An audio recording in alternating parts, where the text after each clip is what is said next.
Our next inductee, one of the true community leaders here in the Tampa Bay area. His accomplishments as an attorney are most impressive. Over a 35-year career, he was part of the team that took on Big Tobacco, thank you, Ivan, and won the largest settlement in the history of the United States.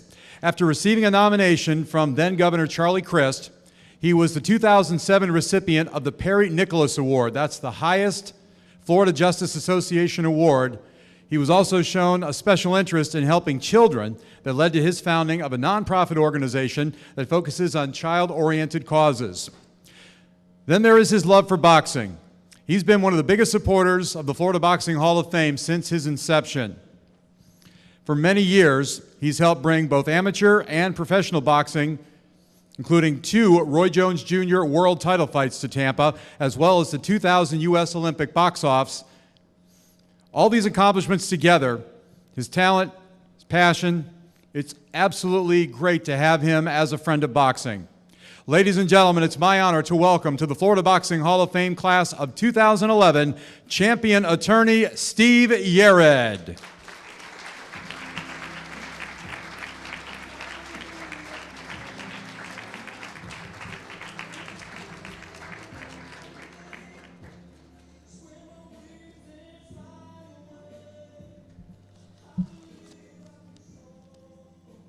You hear that song? That's a song I play for our cancer kids because it means so much to us, the hope that we can all fly. First, I would be remiss in saying that, like the other inductees here, certainly I'm being honored, but I don't deserve it. I've never done anything in my life without the help of others, and today I'm grateful in receiving the blessings and the confidence of the people that have nominated me and voted me in this wonderful, wonderful organization's legacy. But if you look around at the legends that are here, you know someone like me got here because people have helped. And when I've looked around and I've been fortunate enough to accomplish something or have success, even when there's been no other person there, you can be sure that God's been with me because I've had more breaks than any human could ever hope to have. So on behalf of the bottom of my heart, my wonderful family. Tiffany, if you could stand with my son, Mason. You know, when you've got a 7-year-old that can endure these speeches and the patience of my wife, it speaks volumes. Let me talk just very briefly. Can you fix this, Butch? Okay, I think, can everybody hear me? All right. I said last night, I just want to tell you, and I will be brief. I understand time is of the essence. My father gave me my first pair of boxing gloves when I was 3.5 years old. I picked them up, and they had magic in them. My dad was an accomplished boxer, heavyweight during the Pacific Theater in World War II. And I learned how to fight. But what I really learned was from my mother. My mother divorced my father when I was 7. And on $300 a month, she raised a young man, and she made choices that determined my future. The choices being she would sacrifice for my benefit. And she gave me something other than just violence and knowing how to hurt people. She gave me the ability to have compassion and understanding and love. And mainly what she taught me was that giving is better than getting. And that lesson stayed with me through the course of a lifetime. And so it is today, how appreciative I am to get.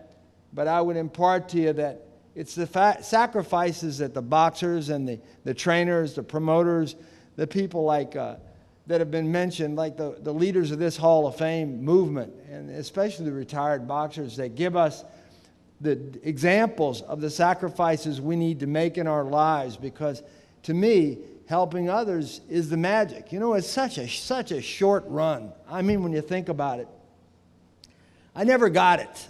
You know, I never got it. I became a street fighter, not a boxer. Despite my dad's lessons, I was known in Tampa to be a pretty bad street fighter. Not bad in the sense that I lost, but bad in the sense that I hurt people. And it cost me my high school career because when I was a senior at Plant High School here, I was banned from anything because of my fighting. So I decided to take up boxing in earnest, and I went right down the river here to the police athletic gym, and I thought I was really a hot shot. And I boxed a lot of people, and I had 17 fights. But the last one was against a Tri-State Golden Gloves champion. I never forget him. He came out in the robe, best robe I've ever seen. Looked like a pro. I said, yeah, this is great. I'll knock him out and it'll be perfect. Well, it didn't work out that way. When I came back in the second round, we had the headgear and all, but it didn't help evidently my face, because I told my corner guys, I said, my eye's swollen. I really can't see out of it. You know, my eye's really swollen. He said, no, Steve, that's not your eye, that's your nose. So I realized that maybe boxing wasn't, in the long run, the best thing I could do. I didn't have that many good looks, and whatever I had, I was losing fast. So I decided to go to law school, and I began to battle in the courtroom for people that have been wronged. I've never regretted that choice. And right now I'm down in a pretty big trial down in Orlando, and hopefully you'll read about it when it turns out well. But boxing was great to me I met Muhammad Ali and got to talk with him, and George Foreman came over to the house, and promoting Roy Jones, and just being around Merck and seeing these greats. And my God, the guys here, I remember the first couple of fights.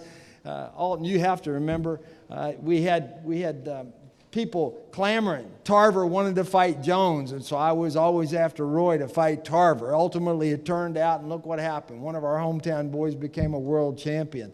And guys like Winky Wright, Sugar Ray Leonard, they all came down to Tampa when we had the Olympics, and we were trying to get the trials for these 30 countries of Olympians, and they all gave their time. And the little kids, I loved what he said about the 1-1 fighters and the 0-1 fighters. Just giving people something, we give the cancer kids. And that's a belief that we can all be champions. You know, whether it's in the ring or in the courtroom or in the boardroom, or whether it's in the elevator and you're running an elevator, man, if you can be the best at life, that's what God gave us all the chance. And we have to make sure we give it to everyone. I'm going to wrap up with just a couple of thoughts. I guess at the end of the day, I'm not going to be defined by anything about awards or rings. I'm going to be defined about whether or not I made a difference. And I want to thank you from the bottom of my heart, Hall of Famers, fellow inductees, people out there that follow such a great game where really it's an exemplification of the struggle of life. I want to thank you because you incentivize me to make a difference. And each and every day I get up, the measure of whether I succeed will not be whether I win or lose on some scoreboard or scorecard. It'll be whether, in fact, my heart feels good because I've lived the day as best I can. And today, God bless you all, because today was one of those days. Thank you very much.